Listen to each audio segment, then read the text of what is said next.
लेकिन उत्तर भारत में बहुत सारे विद्वान पैदा हो गए जो बाबा साहब से ज्यादा विद्वान, जो बाबा साहब नहीं खोज पाए उन्होंने खोज लिया। बौद्ध धर्म के किसी भी साहित्य में कार्तिक मास की अमावस्या का जिक्र तक नहीं है, और दिल्ली में बैठे विद्वानों की आंखों के सामने कार्तिक मास की अमावस्या दिखती है, क्योंकि उनकी संतानें, उनकी पुत्र वधुएं, उनकी जीवन संगिनियां इस मोह को नहीं छोड़ पा रही। बौद्ध धर्म को स्थापित करने का इम्तिहान है आज जाकर के अपनी जीवन संगिनी के हाथ की चूड़ियां उतरवा देना।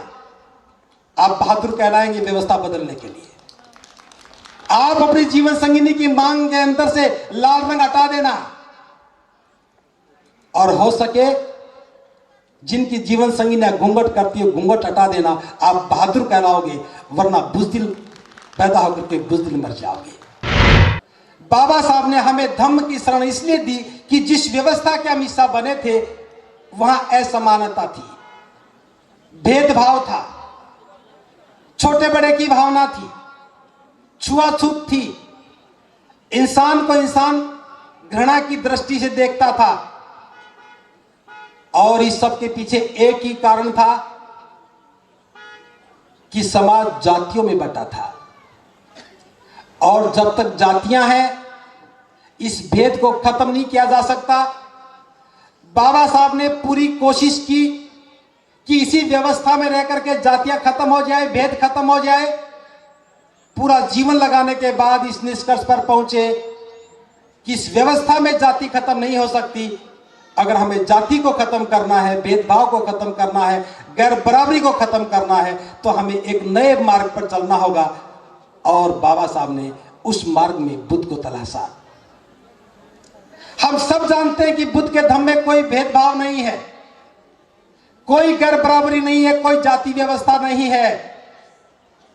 इसीलिए बाबा साहब ने बुद्ध के धम्म को चुना था कि जब हम बौद्ध बनेंगे जातियां टूटेंगी, मानव मानव एक समान होगा, और सही मायने में जब इंसान इंसान से प्रेम करने लगेगा, घृणा खत्म होगी, भाईचारा कायम होगा, बंधुता के साथ समाज में सुख से रहने लगेंगे। इसी कामना को लेकर के बाबा साहब ने बुद्ध के धम्म को स्वीकार किया। आप में से कितने लोग हैं कि जो बाबा साहब की इस बात से सहमत हैं कि जातियां नहीं होनी चाहिए? हाथ ऊपर करने वाले थोड़ी देर के बाद निराशा में जाएंगे, मुझे मालूम है। बाबा साहब ने कहा था तुम जिस भी दिशा में जाओगे जातिवाद के दैत्य से दो दो हाथ करने पड़ेंगे, और जब तक इस दैत्य को नहीं मारोगे किसी भी दिशा में किया गया प्रयास कोई परिणाम नहीं देगा। जाति की बुनियाद पर आप जो भी निर्माण करेंगे सब चटक जाएगा, कभी पूरा नहीं होगा। मैं भी अपनी पीड़ा साझा कर रहा हूं आपके साथ। एक उम्मीद करता हूं मैं कि जो व्यक्ति माइक पर आकर के, मंच पर आकर के समाज को दिशा देने का काम करता हो, उस आदमी को तो जाति व्यवस्था को नकार करके बौद्ध बनकर के ही बात करने का होना चाहिए। लेकिन हम लोग जाति से पीड़ित हैं, हम भेदभाव से पीड़ित हैं, हम जुल्म अत्याचार से पीड़ित होने के बावजूद भी जाति से इतना प्रेम करते हैं, इतना प्रेम करते हैं कि बाबा साहब की बात को मानते हुए भी, बुद्ध की शरण में आने के बाद भी हम जाति को छोड़ नहीं पा रहे हैं। और बाबा साहब ने कहा था, मैं आगाह कर रहा हूं आप सब लोगों को, बाबा साहब ने कहा था कि तुम्हारा जाति के प्रति अगाध प्रेम ही तुम्हारे विध्वंस का कारण बनेगा।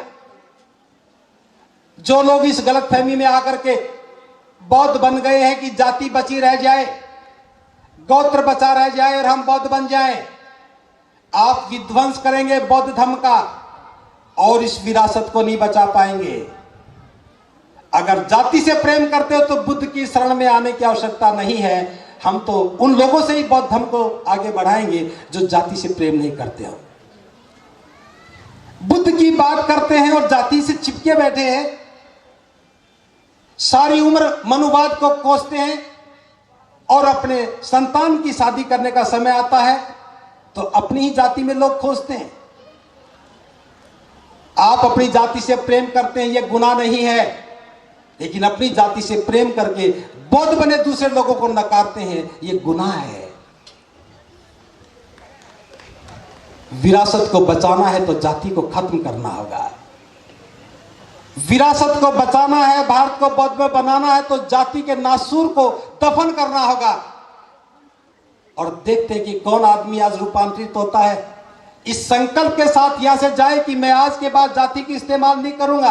और नाम के पीछे जो आप पहचान बना के चले हैं, यह भी जाति का महिमा मंडन करने का दूसरा स्वरूप है।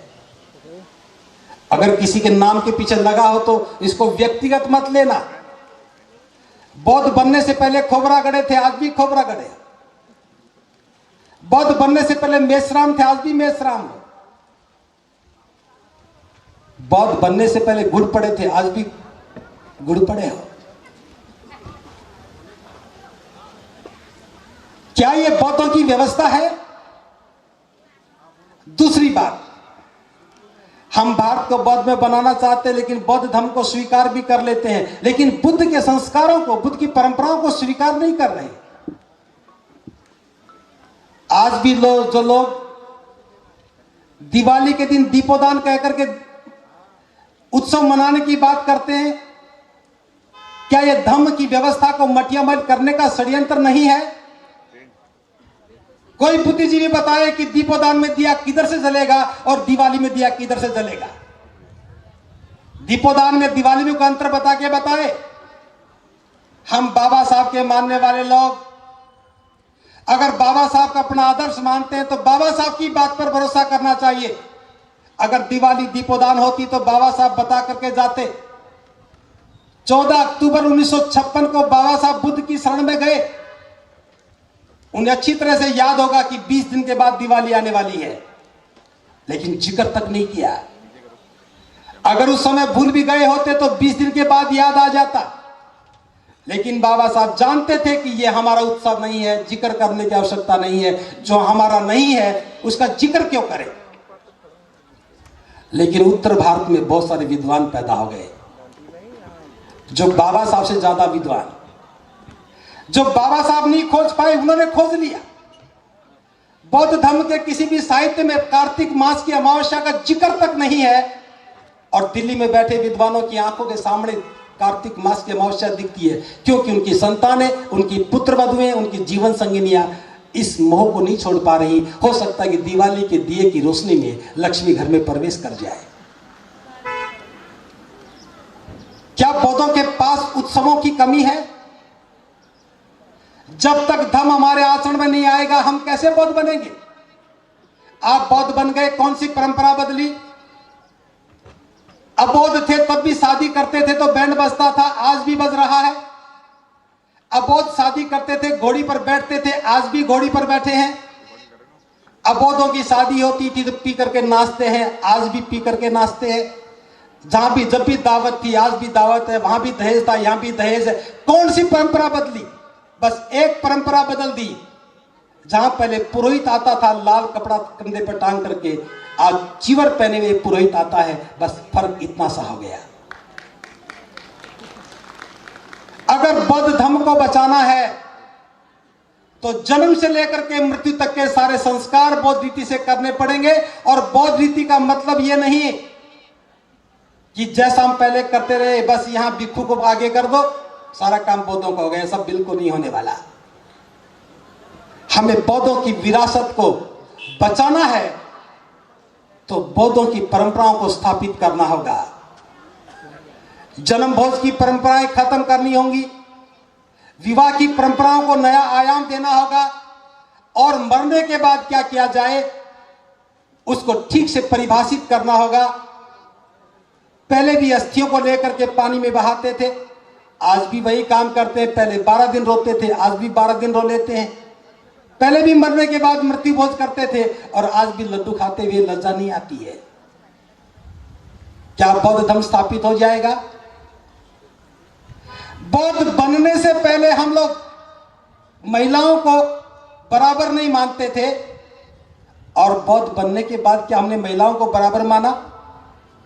मैं महाराष्ट्र को छोड़ देता हूं, क्योंकि महाराष्ट्र में पर्दा प्रथा नहीं है।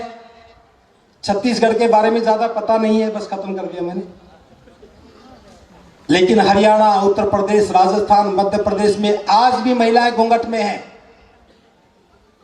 आज भी उनकी पत्नियां चूड़ियां पहनती है, महाराष्ट्र में भी पहनती है। बौद्ध धर्म को स्थापित करने का इम्तिहान है आज जाकर के अपनी जीवन संगिनी के हाथ की चूड़ियां उतरवा देना।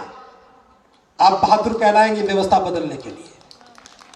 आप अपनी जीवन संगिनी की मांग के अंदर से लाल रंग हटा देना, और हो सके जिनकी जीवन संगिनी घूंघट करती है घूंघट हटा देना।